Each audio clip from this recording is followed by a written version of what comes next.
झारखंड में कम से कम 3 ब्लॉक ऐसे हैं जहां के वोटर 2-2 एमपी और 2 से 3 विधायकों को चुनने के लिए वोट करते हैं। संसदीय और विधानसभा सीटों का परिसीमन होने के बाद राज्य की सरकार द्वारा नए प्रखंड ब्लॉक सृजित किए जाने से ऐसी स्थितियां बनी हैं। कहीं कहीं तो स्थिति यह है कि 25 से 30 फीट चौड़ी सड़क की 2 बाजुओं में रहने वाले लोग अलग अलग संसदीय सीट के लिए वोट डालते हैं। पलामू जिला अंतर्गत 1994 में सृजित सतबरवा प्रखंड के वोटर 2 एमपी और 3 एमएलए का चुनाव करते हैं। इस प्रखंड में कुल 10 पंचायतें हैं। इनमें से 4 पंचायतें पलामू संसदीय क्षेत्र में हैं, तो 6 चतरा संसदीय क्षेत्र में। बारी, पोंची, सतबरवा और दुलसुलमा पंचायत के लोग पलामू का सांसद चुनने के लिए वोट डालते हैं, जबकि बकोरिया, रबदा, घुटवा, रेवा रातू, धावाडीह और बोहिता पंचायत के लोग चतरा संसदीय सीट के लिए मताधिकार का इस्तेमाल करते हैं। विधानसभा चुनाव के लिए होने वाले मतदान में तो इस प्रखंड के वोटर 3 हिस्सों में बंट जाते हैं। बारी, पोंची, सतबरवा और दुलसुलमा पंचायतों के लोग डाल्टनगंज विधानसभा क्षेत्र के लिए वोट डालते हैं, तो बोहिता, रेवा रातू, खुटवा और धावाडीह पंचायतों के लोग पांकी सीट के लिए मतदान करते हैं। इसी तरह 2 पंचायतों रबदा और बकोरिया के लोग मनेका सीट के लिए वोट डालते हैं।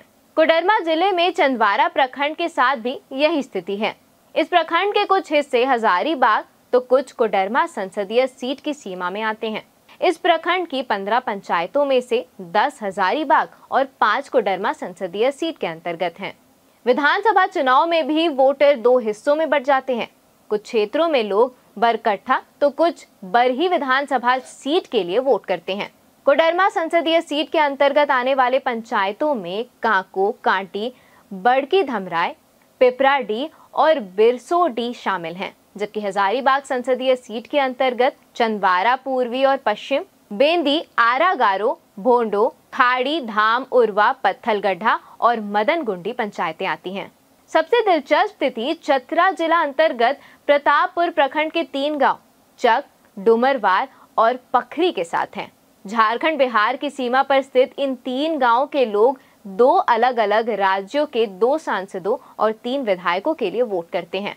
डुमरवार और चक गांव के लोग चतरा लोकसभा के लिए इस बार 20 मई को वोट डालेंगे, जबकि पखरी गांव के लोग औरंगाबाद संसदीय सीट के लिए 19 अप्रैल को मताधिकार का इस्तेमाल करेंगे। महज कुछ कदमों के फासले में संसदीय और विधानसभा सीटें बदल जाने से कई बार प्रत्याशी भी कंफ्यूज हो जाते हैं और अपनी सीमा के बाहर लोगों से वोट मांगने पहुंच जाते हैं।